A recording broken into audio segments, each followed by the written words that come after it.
So linabas na nga si Honda Click 125 version 4 na Street Edition dito sa Pilipinas. Masisilayan na natin ang Standard Edition, Smart Edition at saka Street Edition dito sa kalsada. Kaya tatanungin kita, alin dito sa tingin mo ang mas maganda, alin dito sa tingin mo ang mas sulit sa inyong pera. Kaya naman pag-usapan natin ang side by side comparison ng tatlong motorsiklong ito galing kay Honda, which is the Honda Click, and their final thoughts about these motorcycles. Para naman malaman mo alin dito yung sa tingin mong mas sulit para sa'yo. Bago natin pag-usapan ng side-by-side comparison mga boss, pag-usapan muna natin ang kanilang colorways. Makikita natin dito na mayroong tatlong kulay for the Honda Click standard version, dalawang kulay naman for the Smart Edition, and dalawang kulay din for the Street Edition. Meron tayo ditong Obsidian Black, Pearl White, at saka Pearl Gray for the Standard Edition, Matte Fresco Brown, at saka Matte Axis Gray naman for the Smart Edition, and for the Street Edition, meron tayo ditong Matte Cyber Grape Metallic at saka Pearl Arctic White, na in total magkakaroon na tayo ng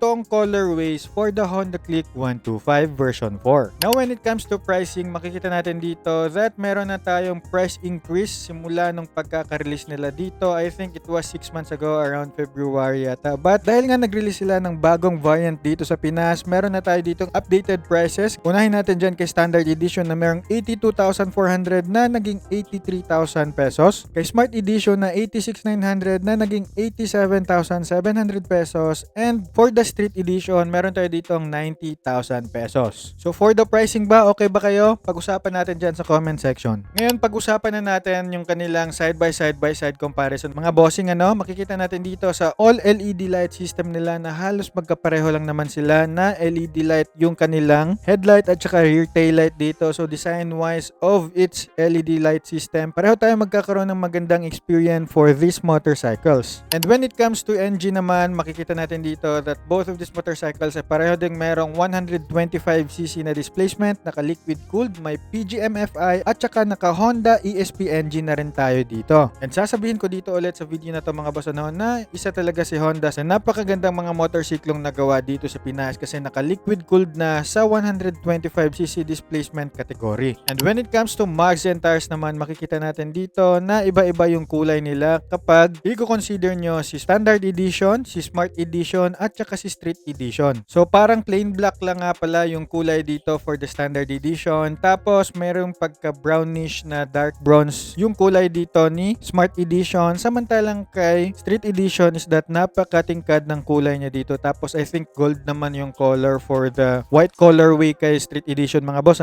But to tell you honestly, yung mag style dito mga boss is kapareho pa rin for the Honda Click 125 version 3. What you're gonna like about this motorcycle pa rin naman, kahit pa meron ng tatlong variants dito kay Honda Click 125 version 4 is that pareho pa rin naman silang merong CBS or combi brake system para dagdag security na rin sa mga paghinto mo sa motor. Kaso nga lang mga boss, unfortunately for both of these motorcycles, drum brake pa yung likod niya dito sa mga motorsiklong ito. But when it comes to instrument panel, makikita natin dito na halos pareho lang naman sila na naka LCD digital display, pareho sila ng mga information dito. However, dito lumamang si Street Edition na may pagka-rugged styling yung kanyang instrument panel dito. Pero function-wise mga bossing, yung mga buttons, pareho lang naman din silang nakalagay dito. Tapos I think ito lang yung parang nagbago mga boss. Ito, compare mo yan dyan sa kanilang design. But if iilaw na ito mga boss, I think pareho lang din naman sila. If nagmamatter sa'yo yun, then you should really think about the Street Edition. Sa grab bars din naman mga boss, I think pareho lang sila dito. However, for the Smart Edition, meron naman tayo ditong gold na kulay para sa Fresco Brown na colorway. Tapos I think almost regular pa rin naman na grab bar dito for the Street Edition. Katulad kay Standard Edition mga bossing. And when it comes to charging ports, makikita natin dito for both of these motorcycles, at least naka Type-C yung tatlong variants dito ni Honda Click 125 version 4. That simply means porket meron tayong standard version is gagawa nila ng USB Type-A. Yung mga ganon, hindi nila masyadong tinipid dito si Honda Click 125 version 4 na Standard Edition. So convenience wise sa pagcha-charge, goods tayo dyan. Tapos naka Type-C pa. So modern technology wise, goods tayo dito sa motorsiklong ito. Now when it comes to visuals naman, makikita natin dito that for these motorcycles, makikita natin yung pinaka reason na makikilala mo agad si Standard Edition is sa kaniyang two-tone display. So meron siyang one dominant na color, tapos meron siyang napaka kinang na kulay. Now when it comes to Smart Edition naman, makikita natin dito yung kaniyang styling dito is more on the sophisticated side na merong mga 3D emblem styling yung kaniyang mas ini-enhance. And when it comes to Street Edition naman, halos pareho sila ni Honda Click 125 version 4 na Standard Edition, pero more on the sportier side kasi nga iba yung kaniyang styling dito. Pero dito sa visuals, pareho silang naka-sticker yung styling.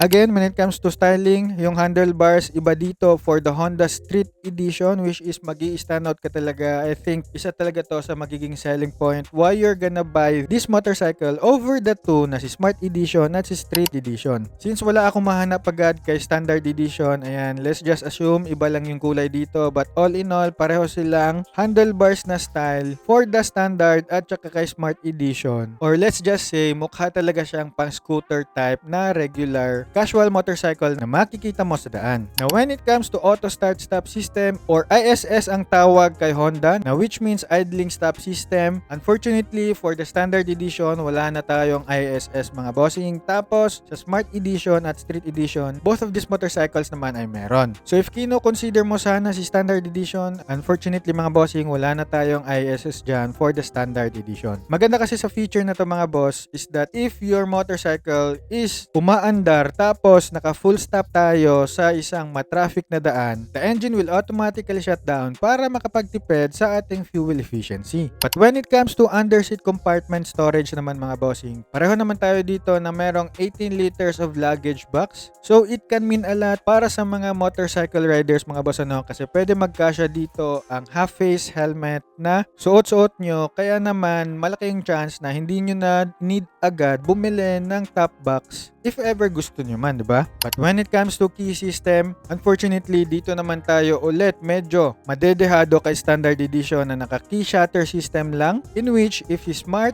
Edition at saka Street Edition yung pipiliin mo, meron na tayong keyless dito na ang tawag is Honda Smart Key System. Dagdag security na rin to mga bossing kasi if medyo malayo yung remote natin mga boss, the motorcycle will shut down din, kaya naman dagdag security na rin mga boss just in case. So if gusto mo yung ganitong feature, you will only have two options, which is Smart Edition at si Street Edition. Ngayon naman, pag-usapan natin yung specs and key features nila mga bossing. I think meron silang in-improve, pero pag-usapan muna natin again, the Honda Click 125 version 4, mapa Standard Edition man, Smart Edition, or Street Edition, ay meron silang 125cc of displacement na naka-liquid cooled. Meron tayo ditong 11.0 horsepower at 8,500 RPM, and nagbago na yung kanyang torque into 11.0 Newton meters at 5,000 RPM. I think galing ito sa 10 point something. Tapos compression ratio, meron tayo ditong 11.0:1. Bore stroke natin is 52.4 by 57.9. Wet weight naman natin dito mga bossing, for the Honda Click Standard Edition at Smart Edition, meron itong weight of 111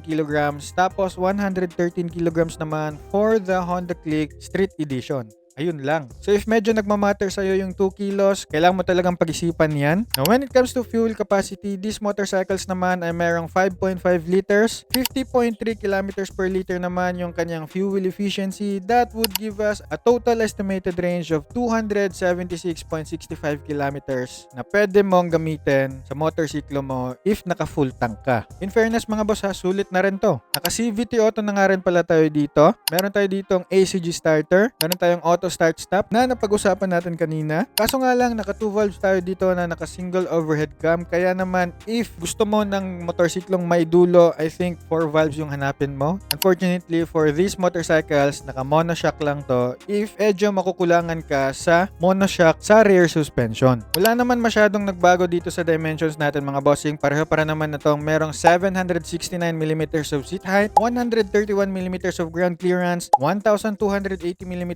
of wheelbase, wheelbase. Front tires niya naman is 90 by 80 by 14 and 100 by 80 by 14 naman yung kaniyang rear tires. Kaya naman, if pag-uusapan natin yung final thoughts natin about this motorcycle, for me mga bossing, if wala akong Honda RS125Fi, wala akong Suzuki Gixxer 155, I will probably choose the Street Edition kasi nga is ito sa mga nagagandahan ako ng design. Although hindi lahat nagagandahan sa ganitong klaseng style, but for me, I think I will be really satisfied if I will have this kind of motorcycle. You will never go wrong pa rin naman if you're gonna choose the Smart Edition kasi halos pareho lang sila ni Street Edition mga bossing when it comes to specs and key features. Yung nagkaiba lang talaga sa kanila is yung kaniyang handlebars. However, if you're gonna choose between Standard Edition at saka Street Edition, I think medyo malayo-layo na talaga yung specs difference nila knowing na wala itong ISS, wala itong keyless system at yung kulay niya is iba din talaga compared for the Honda Click Street Edition. So if you're a beginner tapos hindi mo naman minamind yung mga ganong klaseng mga specs mga boss,